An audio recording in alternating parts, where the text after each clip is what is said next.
Halo, perkenalkan nama saya Steven. Saya akan menjelaskan mengenai metodologi penelitian bahan proyek UAS kami, di mana saya ini bernama Steven dengan MPM 1842886 dengan nomor artikel 98 dengan judul artikel utamanya itu Corporate Board Ownership Structure and Corporate Disclosure Evidence from a Developing Country. Latar belakang tata kelola perusahaan ini banyak diartikan dengan bagaimana karakteristik pemimpin perusahaan dalam melaksanakan kinerja perusahaan.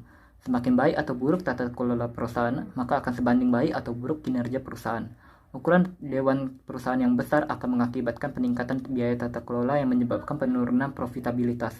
Yawson, 2006. Urgensi penelitian.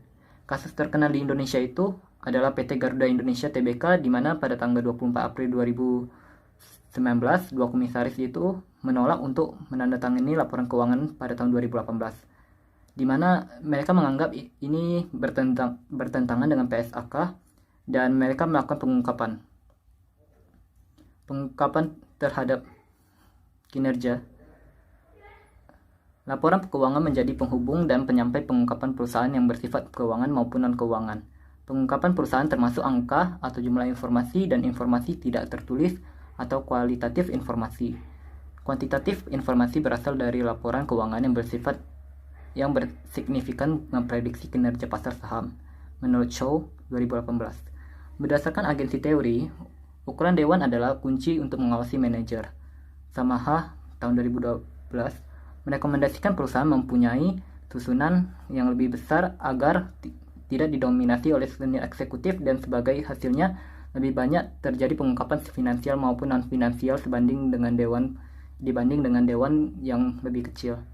Secara empiris, sebagian besar penelitian sebelumnya mendukung hubungan positif antara ukuran dewan dengan pengungkapan perusahaan sama yang berada di Samaha tahun 2012 maupun Wang dan Hussaini tahun 2013.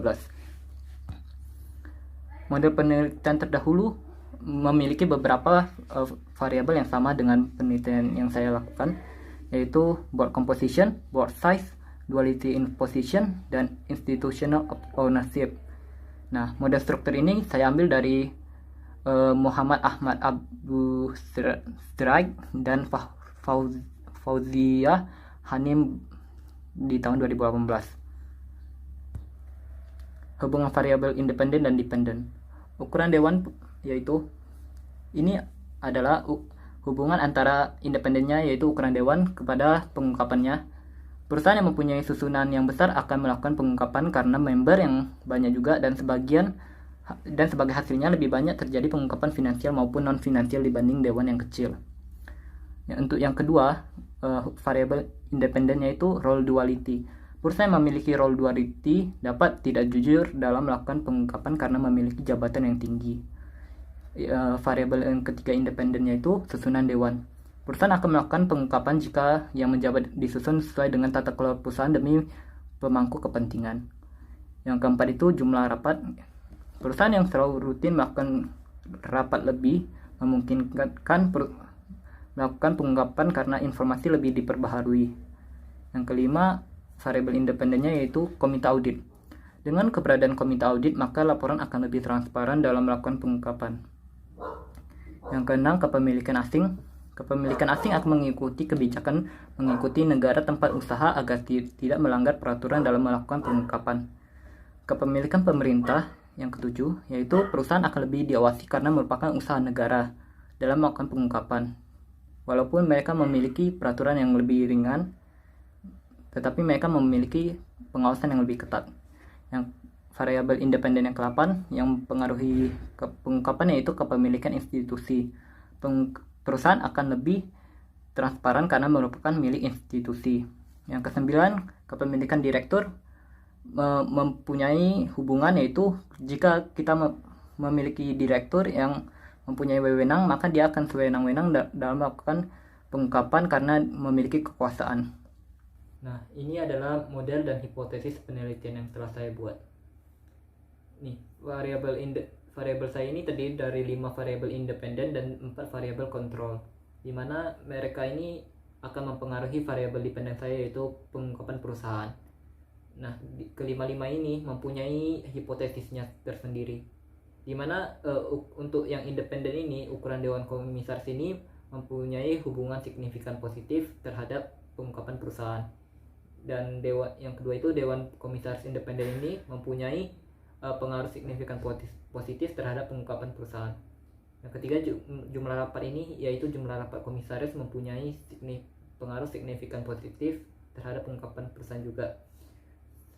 Dan selanjutnya yaitu komite audit itu dengan adanya keberadaan komite audit internal ini berpengaruh signifikan positif terhadap pengungkapan perusahaan.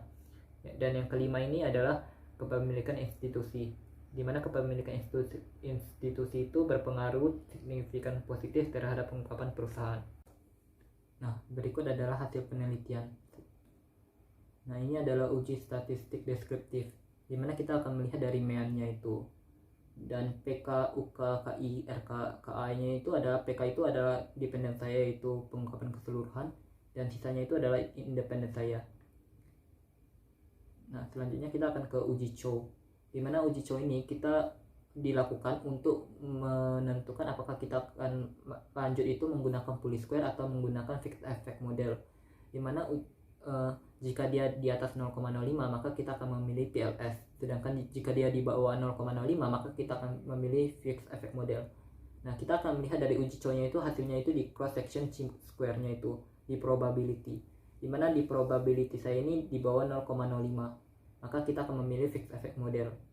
Nah, jika kita mendapatkan Fixed Effect Model, kita akan melakukan uji Hausman, di mana kita melihat dari cross section randomnya itu di bagian probability-nya juga, di mana punya saya ini hasilnya itu 0,52, di mana itu berada di atas 0,05.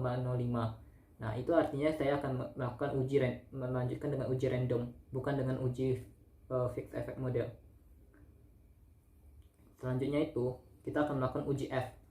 Uji F itu untuk menentukan apakah independen kita mempunyai pengaruh signifikan terhadap dependen, dimana kita melihatnya itu di bagian probability-nya itu, dimana saya punya saya itu dengan nilai 0,00004, dimana itu berada di bawah 0,05, yang artinya independen saya ini mempunyai pengaruh signifikan terhadap dependen saya.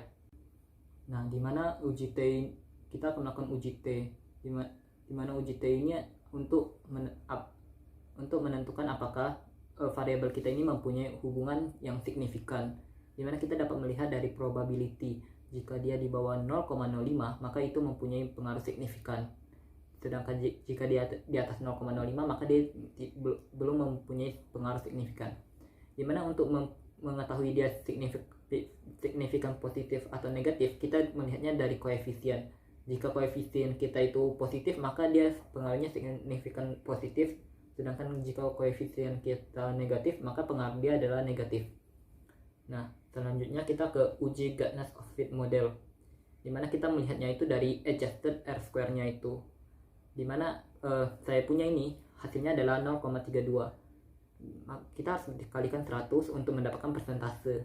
Maka kalau 0,32 dikali 100 maka kita mendapatkan 32%, dimana 32% ini dapat menjelaskan independen terhadap dependen saya, sedangkan sisanya itu 68%-nya itu dijelaskan oleh faktor lain. Sekian dari presentasi saya, terima kasih.